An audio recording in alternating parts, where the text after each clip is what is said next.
وہ 7 ستمبر جو ہے وہ تاریخی دن کس طرح ہے؟ ما کان محمد ابا احد من رجالکم ولکن رسول اللہ وخاتم النبیین۔ فرمایا کہ آقا کریم علیہ الصلوۃ والسلام مردوں میں سے کسی کے باپ نہیں ہیں لیکن آخری نبی ہیں۔ آپ علیہ الصلوۃ والسلام آخری نبی ہیں۔ اب جو ختم نبوت حضور علیہ الصلوۃ والسلام کی عزت پہ جو ڈاکہ ڈالا جا رہا ہے تو پھر یہ ساری قوموں کا نظریہ ایک ہے، حضور علیہ الصلوۃ والسلام آخری نبی ہیں، لا الہ الا اللہ محمد رسول اللہ پہ یہ ملک قائم ہوا۔ اب اس نظریے پہ جو ڈاکہ ڈالے گا تو اس کی بھی حفاظت کرنی مسلمانوں پہ فرض عین ہے، فرض کفایہ بھی فرض عین ہے۔ تو 1900 کے اندر مرزا غلام محمد قادیانی نے دعویٰ کیا تھا کہ میں نبی ہوں، نعوذ باللہ من ذالک، سن 1900۔ اس سے پہلے اس نے مختلف دعوے کیے تھے چھوٹے چھوٹے، لیکن مستقل اس نے دعویٰ کر دیا۔ اور یہ دعویٰ کروایا کس نے؟ یہ انگریزوں نے مسلمانوں کے ساتھ زیادتی اور سازش کی کہ مسلمان کمزور ہو جائے۔ اس نے پہلے فتویٰ دیا کہ جہاد ختم ہو چکا ہے، اسی طرح اس نے دین کے خلاف کافی فتوے جاری کیے۔ پھر آخر میں اس نے 1900 کے اندر اس نے مستقل دعویٰ کیا کہ میں نبی ہوں، مجھ پہ وحی اترتی ہے، یہ کتاب ہے، اب یہ میرا فیصلہ چلے گا، اب مجھ پہ ایمان لے کر۔ اب جب یہ دعویٰ کیا اس نے تو مسلمانوں نے اس کی تردید کی اور مسلمانوں نے، مذہبی جماعتوں نے ان پہ فتوے لگائے۔ اب یہ کام چلتا رہا۔ پہلا فیصلہ مقدمہ بہاولپور ہوا 1900۔ آمد کو شرقیہ کے اندر ایک عبد الرزاق آدمی تھا جو قادیانی بن گیا تھا، اس کی بیوی نے مقدمہ دائر کیا کہ میرا اس سے نکاح نہیں، میں فسخ کے نکاح طلاق نہیں دی کیونکہ یہ قادیانی ہو گیا۔ یہ آمد کو شرقیہ کے اندر یہ کیس چلا۔ اب عدالت جج کو فیصلہ نہیں کیا گیا، جج نے ایک فیصلہ بھیج دیا بہاولپور۔ جب فیصلہ آیا تو نواب بہاولپور نے اس فیصلے کو سیریس لیا، اس مقدمے کو۔ پھر علماء دیوبند، علماء بریلوی سب کو اکٹھا کیا، اس نے کہا اس کا جواب دو، قادیانی کافر ہے یا نہیں، اس کے بارے میں جواب دو۔ یعنی وہ ایک عورت کا فیصلہ، عورت نے دعویٰ دائر کیا، لیکن اس کے ذریعے سے اللہ تعالیٰ نے قادیانی کو بے نقاب کیا۔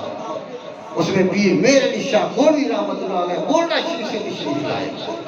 آپ یہاں پہ مقدمے لڑنے کے لیے آپ تشریف لائے، اور انور شاہ کشمیری دیوبند سے آیا اور یہاں بہت بڑا مقدمہ لڑائی کیا۔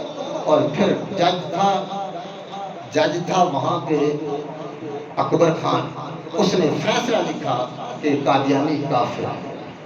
یہ پہلا فیصلہ جب جج نے کیا تو پورے ملک میں پھیل گیا یہ فیصلہ کہ قادیانی کو حکومت نے بھی کافر قرار دیا۔ یہ تھا 1924 میں، 10 سال جگہ، 6 سال 9 سال لگا 1935 تک۔ یہ پہلی کامیابی مسلمانوں کو ہوئی۔ پھر اس کے بعد پاکستان بڑا۔ پاکستان جب بڑا تو پہلا وزیر خارجہ جو بڑا تھا وہ قادیانی تھا۔ تو اس نے یہ کہا تھا کہ یہ جو پاکستان ہے یہ قادیان بن جائے گا، اور 1953 میں اس نے کہا تھا۔ تو علماء نے فوراً ایک احتجاج کیا، دھرنے دیے، اور 10,000 مسلمان جو تھے لاہور کی سڑکوں پہ ذبح کیے، گولیوں کے ساتھ چھنی، خون کی ندیاں بہائیں۔ 10,000 مسلمان پورے ملک کے اندر تاریخ چلی، تاریخ ختم نبوت، جس کے اندر شیعہ، سنی، دیوبندی، اہل حدیث سب شامل تھے۔ سب علماء نے مل کر، حتیٰ کہ ایک عالم تھا وہ جیل میں پڑا تھا، یہ کہا اس کے بیٹے کو فوت ہو گیا، فرمایا جنازے کی، فرمایا نہیں، جنازہ اس کو کہو کہ وہ پڑھا دیا جائے، میں یہاں ختم نبوت کے لیے کھڑا ہوں، یہاں حضور کی عزت کے اوپر پہرا دینے کے لیے۔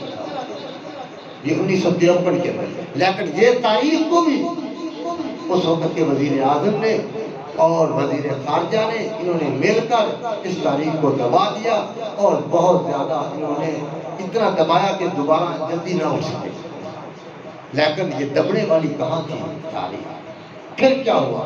اس کے بعد 20 مئی کو نشتر میڈیکل کالج ملتان کے طالب علم جو تھے پشاور جا رہے تھے سیر و تفریح کے لیے، رستے میں رغوہ آتا ہے چناب، وہاں قادیانیوں کا اسٹیشن ہے، وہاں پہ قادیانیوں نے وہاں نعرہ لگایا، قادیانی زندہ باد۔ انہوں نے آگے سے جواب دیا قادیانی مردہ باد تاجدار ختم نبوت زندہ باد، لیکن ٹرین تھی 10 منٹ یا 5 منٹ کی، وہ کھڑی ہوئی اور چلی گئی۔ جب وہ ٹرین 7 دن کے بعد واپس آئی تو اسی جگہ پہ جب پہنچی جو ٹرین رکی جب، تو انہوں نے اسلحہ لے کر کہاڑے تلواریں جو چیز ان کے پاس تھی کافی تعداد لے کر کھڑے، اور عورتیں بھی کافی، نوجوان لڑکیاں بھی، اور انہوں نے اس بوگی کے اوپر جس میں 100 طالب علم تھے موجود، اس کے اندر حملہ کر دیا اور زخمی لہو لہان کر دیا ان لوگ مسلمان طالب علموں کو جو نشتر پارک کے سیر و تفریح کے لیے گئے تھے۔ لیکن یہ ربوہ میں یہ واقعہ پیش آیا جب فیصل آباد اسٹیشن پہ پہنچے تو فیصل آباد پورا کا پورا اسٹیشن پہ آ چکا تھا، اور ان سب ڈاکٹروں نے ان کے علاج معالجہ کرایا۔ پورے پاکستان میں ایک کال چلی گئی کہ صبح ہڑتال ہوگی، کرنا ہوگا۔ اب یہ فیصلہ لے کر سوئیں گے جب تک قادیانی کو کافر نہیں قرار دیں گے، اس وقت تک ہم زندہ نہیں رہیں گے۔ پھر پورا ملک جانتا ہے 28 مہینے یہاں بحث ہے، مئی، جون، جولائی، اگست، ستمبر تک۔ مئی میں ہوا جھگڑا، لہذا پورا ملک، بڑے بڑے قائدین، بڑے بڑے علماء گرفتار کر دیے گئے، پوری فوجیں الرٹ کر دی گئی پورے شہروں میں۔ اب بڑا خطرہ پیدا ہوا۔ اب ذوالفقار علی بھٹو کو علماء ملے، انہوں نے بتایا کہ یہ معاملہ معمولی نہیں ہے۔ شام الدورانی اللہ ان کے کروڑوں رحمتیں نازل فرمائے، اس وقت وہ اسمبلی میں ایم تھا، وہاں قومی اسمبلی کا ممبر تھا۔ اس نے ایک تاریخ قرارداد پیش کی جس میں 44 آدمیوں کے دستخط تھے، تو فرمایا کہ قادیانی کافر ہے اور یہ ان کے عقائد ہیں۔ وہ قرارداد پیش ہوئی اسمبلی ہال کے اندر بحث کے لیے۔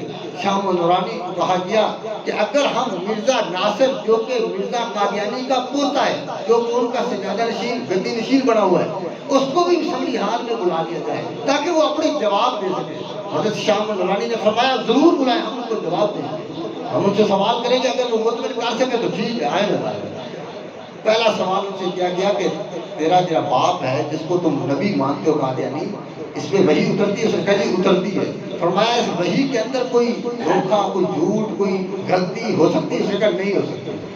فرمایا تیرے باپ نے لکھا ہے کہ جو مجھے نہیں مانتا وہ کافر ہے؟ فرمایا جی کافر ہے۔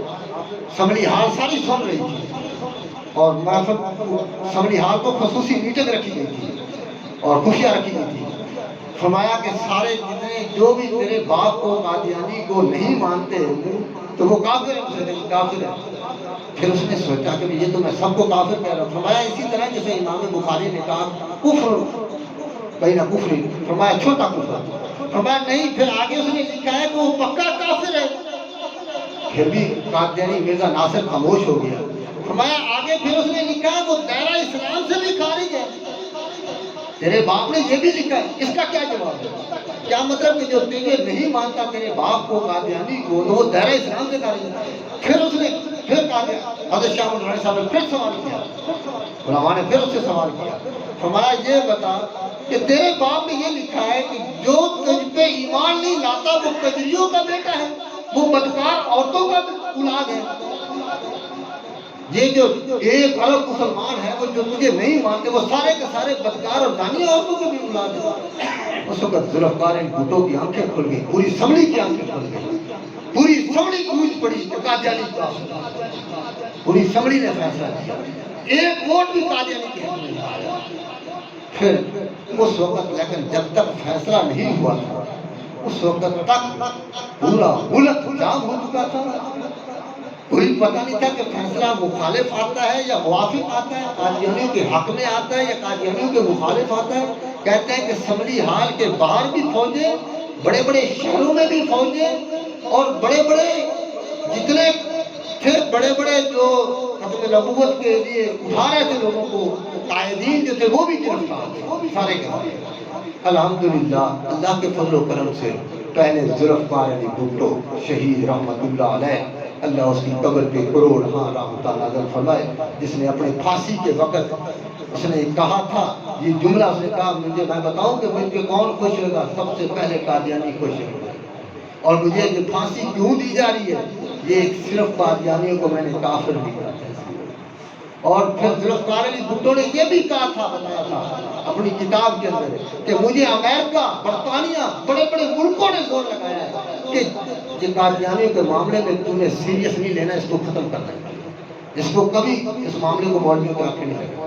لیکن ذوالفقار علی بھٹو اس معاملے میں اپنے عقیدے کو واضح کر دیا اور اس نے 2 ماہ کے اندر جلدی فیصلہ کر کے عوام کو سنا دیا.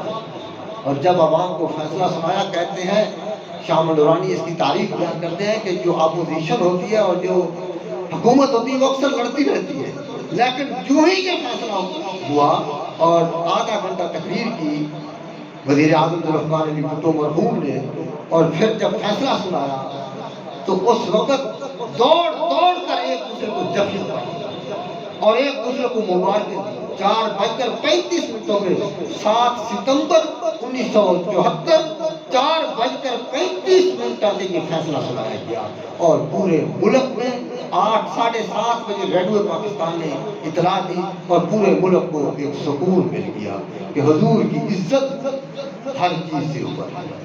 ہماری نمازیں، ہماری روزے، ہماری زکات، سب چیزیں سب سے پہلے حضور کی ذات ہے، حضور کی عزت ہے. اللہ تعالیٰ نے اب ہم نے اس کی حفاظت کرنی ہے، اس عقیدے کو یاد رکھنا ہے، اس دل کو یاد رکھنا ہے. ہمارے بڑوں نے کیسی قربانی دی، ان کو یاد رکھنا ہے، یہ ہم پہ فرض ہے. اللہ تبارک و تعالیٰ ہمیں حضور علیہ السلام کی ختم نبوت پہ، حضور کی عزت پہ ہمہ وقت قربانی دینے کی توفیق اور طاقت عطا فرمائے.